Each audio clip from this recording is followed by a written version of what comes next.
Elon Musk పేరెంట్స్కి ఒక advice కూడా ఇచ్చారు, డోపమైన్ మ్యాక్సిమైజింగ్ ఏఐ. అంటే ఇప్పుడు మనం ఆర్టిఫిషియల్ ఇంటెలిజెన్స్ దాంతో పిల్లలు సోషల్ మీడియాకి చాలా చాలా ప్రభావం అవుతున్నారు. సో దీనిలో ఏమవుద్దంటే సోషల్ మీడియాలో కొన్ని రీల్స్ కానీ వీడియోస్ కానీ చూస్తుంటే బ్రెయిన్లో వాళ్ళకి ఒకటి రిలీజ్ అవుతుందంటే డోపమైన్ అని చెప్పి. సో ఇలా ఇంత ఏఐ పిల్లలకి ఏది ఇష్టం అలాంటివి చేసి చూపించి చాలా మాయ చేసే ప్రమాదం కూడా ఉంది. ఆర్టిఫిషియల్ ఇంటెలిజెన్స్ మన జీవితంలో మనం అనుకున్న దానికంటే కూడా వేగంగా ముందుకు వెళ్ళిపోతుంది.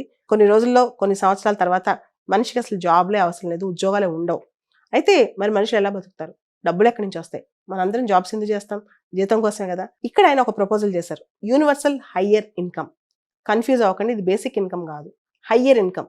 అంటే మనుషులు బాగా హ్యాపీగా ప్రాస్పరస్గా ఏది కావాలంటే అది కొనే విధంగా, ఏది కావాలంటే అది యాక్సెస్ చేసే విధంగా కంట్రీ ఇన్కమ్ జనరేట్ చేయాలి, అంత గూడ్స్ అండ్ సర్వీసెస్ ప్రొడ్యూస్ చేయాలి.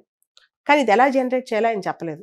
మొత్తానికి ఆర్టిఫిషియల్ ఇంటెలిజెన్స్, రోబోటిక్స్, కంప్యూటర్స్ ఇవన్నీ మన జీవితాలకి ఇలా వచ్చేస్తే, మనిషి పనులని అదే చేసేస్తే, మనిషి పని చేస్తూ చాలా నేర్చుకుంటుంటాడు, కొత్త నేర్చుకుంటుంటాడు. మనిషి పనిలోనే ఇన్నోవేషన్స్ చాలా వస్తాయి. ఇలాంటివన్నీ మనిషి కోల్పోతాడు. తర్వాత మనిషి జీవితానికి అర్థం ఉంటుందా? జీవితానికి మీనింగ్ ఎత్తుకుంటూ మనిషి తనే మర్చిపోతాడు, తను మనిషి అనే విషయం కూడా మర్చిపోతాడు.